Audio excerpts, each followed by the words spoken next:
Okay, welcome, ladies. Today we're going to be talking or spilling a little bit of the tea about my own journey and sharing a few personal stories. You guys have often asked for or been really curious about my own journey, and I know I definitely don't share too much of it. I don't have a strong need to share heaps of ins and outs of my own journey. Yet at the same time, there's so much value in having understanding, or it brings us closer together when we know what other people have been through. So I definitely know that can bring a sense of connection when you're like, oh, you get what I'm going through, or I see you in my journey, and all of those things. So it's incredibly helpful in that way. And yes, a lot of you have asked, what has dating been like after being the other woman in a long-term affair? And I'm trying to think back to when I first started dating after the affair. I definitely just came on here off the cuff to answer this question, but I haven't actually done too much reflecting. But that's okay. We can just take it as it comes. I definitely love just going with the flow. That's where I feel most in my element, as opposed to structuring out things. Not as much my strength. That's a side note. But when I first started dating, I encountered a lot of shame. So much shame in regards to my relationship with my past, essentially. And what I really learned was it is, in a way, dating can be your biggest healer in healing that shame, because you have to face the shame that you have deep down around your relationship with being the other woman. When you're dating someone and they ask about your past relationships or your past journeys, you have to share it and confront what you're truly shameful about. And I know for sure when I first started sharing this, I wouldn't be able to have eye contact with. I think we need to backtrack a little bit. The people that you're dating don't need to hear your story. They don't need to hear everything about your journey. And I'm not saying long term. I definitely think that intimacy is beautiful when you have come to terms with your journey, to be able to share all these experiences. However, in the early stages of dating, someone has to earn the ability to be able to have that next level of conversation. This experience is incredibly intimate, meaningful, vulnerable, trigger, like as in emotionally triggering for yourself. There's a lot of emotional charge around it. And I would tread very carefully around who you share it with, and making sure that they have earned your trust. The lighting is very strange. Hold on a second. Let's try this. I don't know if I like it more or not. You need to make sure that they have earned your emotional trust, where you feel safe with them to be sharing such vulnerable experiences. Excuse me while I figure out this lighting. See if that's a little bit better. I just feel a little bit orange. Anyway, we're here for the story, not for the lighting. Yes, they need to earn it. And if you're someone that has a big open heart, then you might want to share this sooner than they have actually earned it. And then you walk away from the dating experience with this person feeling an emotional hangover, feeling even more shame, because they have not yet fully experienced all of who you are. And now you feel like they're shaping who you are around this experience. And that is extremely painful and can bring up a lot of shame.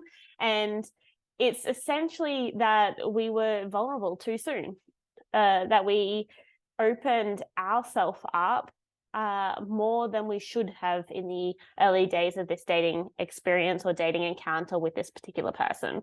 So the first thing that I would recommend you do when dating is taking it slow.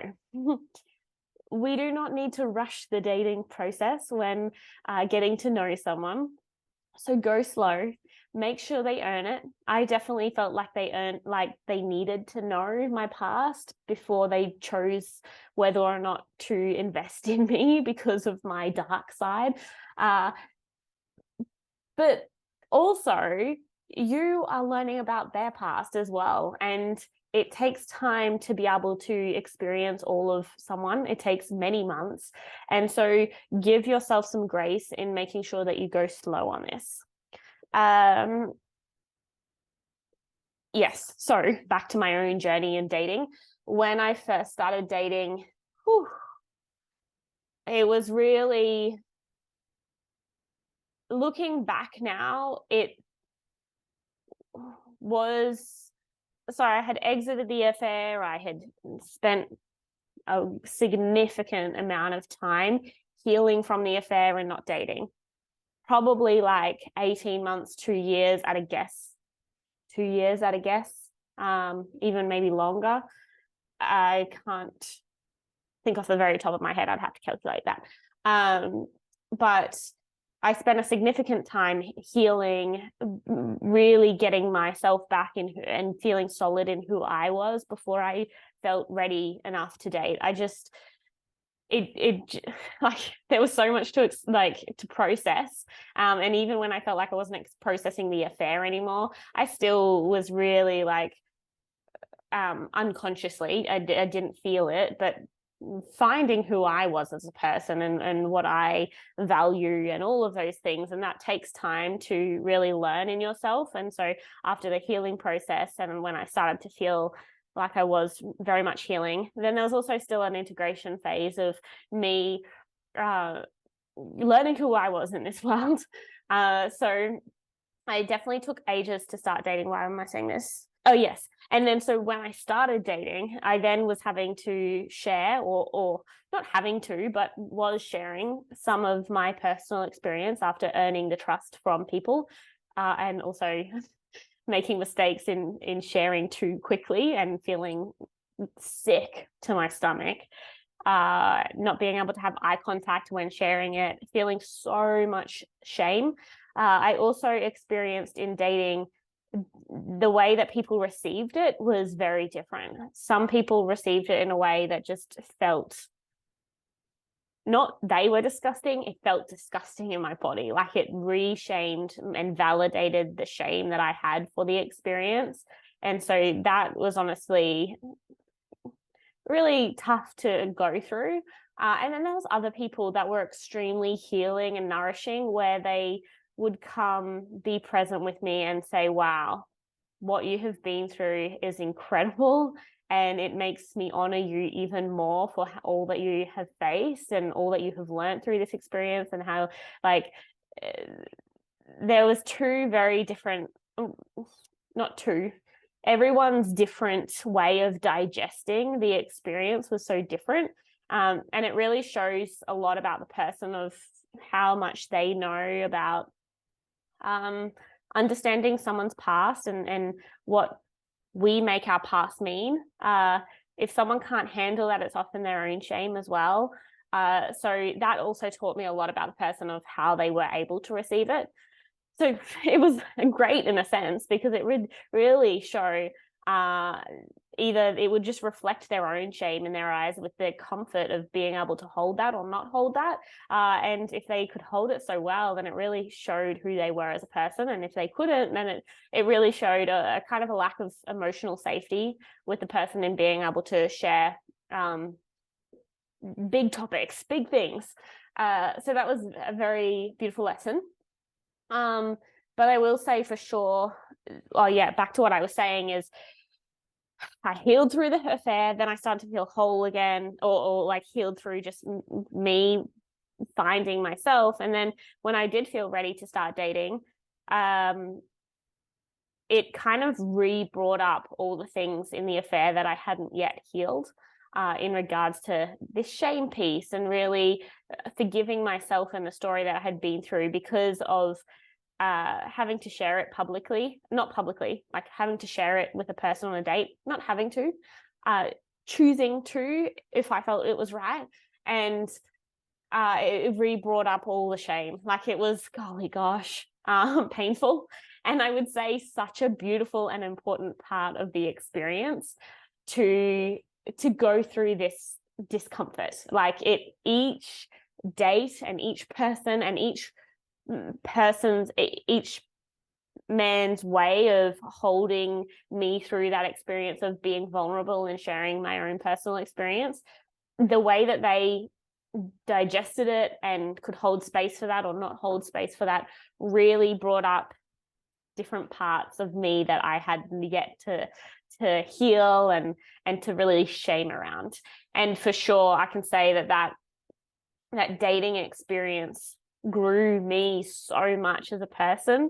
I went through a phase of really consciously going out on dates and enjoying how much fun that is, and in meeting people and meeting who you are and how you show up around different dates. And yeah, sharing your, for me, 7-year affair experience really confronted a lot of those wounds. I think when I first started dating, the wounds were like,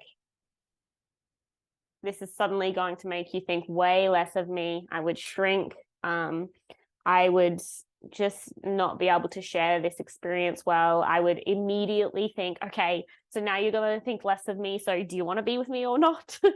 Kind of thing. Like, ready? Here's the big kicker about me. And this is the pivoting point of if you're going to want to continue with me or not. And it's not the case at all. And someone that's truly invested in you and sees who you are as a whole is not going to be shaken on this experience. I think also, the way that you share this experience says so much about you. And for sure, as I grew as a person, the way that I would share this story has completely changed. Now, obviously, I'm public, and I definitely went through so much shame in being public about it, and that was a whole hurdle in itself. But now, like, the contrast of when I first started dating to if I was to say it to a man today is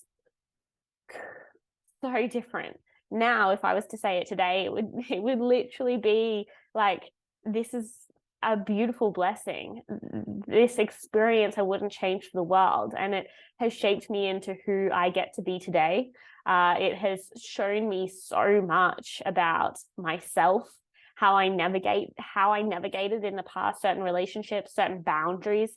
It showed me where I can step up in communicating my needs and standards and boundaries, and where I shrink or in the past shrinked in relationships, and how now I can really hold what is my truth, regardless of how someone responds, is definitely their journey. And that in itself is a way different way of communicating it versus the story that I kind of had behind it, which was like, okay, here's the kicker. I'm gonna tell you like my red flags.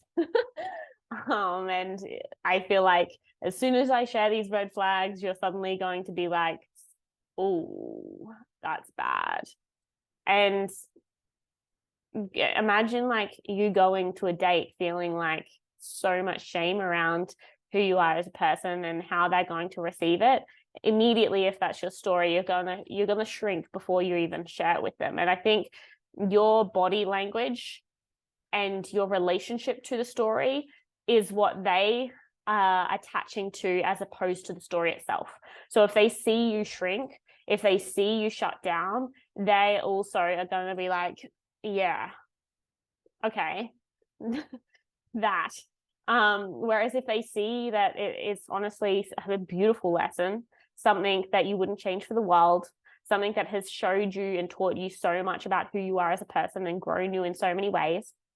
And if they really feel that you can share this from a shame-free place, where it has been a big gift that you're grateful for and that you have grown out of, then ultimately they will feel that body language and be like, yeah, I did that.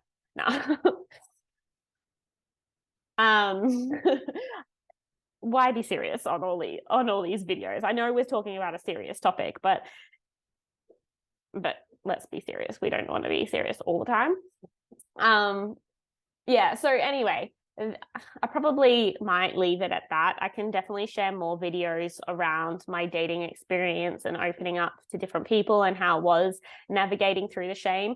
But I would for sure say, once you're healed, make sure you heal first before you start dating. And if you want to know if you're ready to start dating, or if you're still unconsciously processing or consciously processing a lot of this relationship, if you want to know where you're at and when you should start dating, then definitely reach out to me. You can book a call in with me to either join our community or to have one-on-one sessions with me. I think even if you're outside of this affair relationship, there's so much to learn from dating after you have an affair. And there's so many things that I would love to share about my dating experience after getting out of an affair, because I for sure know that the affair shook me in so many ways.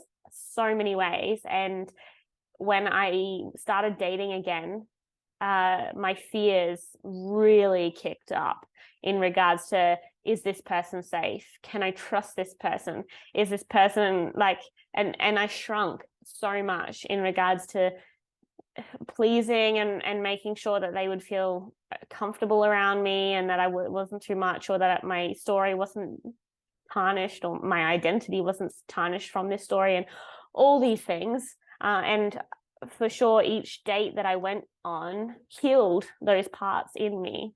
Dating can be a beautiful journey in regards to healing your attachment style and your attachment wounds, because it is your mirror. It's your your mirror to these relationships. So for sure, when you're healing from this affair experience, dating again or seeing someone after that is the next level of healing that comes up after the affair experience. So anyway, I leave you with that one. That's a little journey about me. If you have questions on my journey, then you can put them in the comments below, and I will share more on YouTube around what my dating experience was like, is like, has been like, and what I essentially learned from dating after being in a 7-year affair. So hope that helps. Bye for now.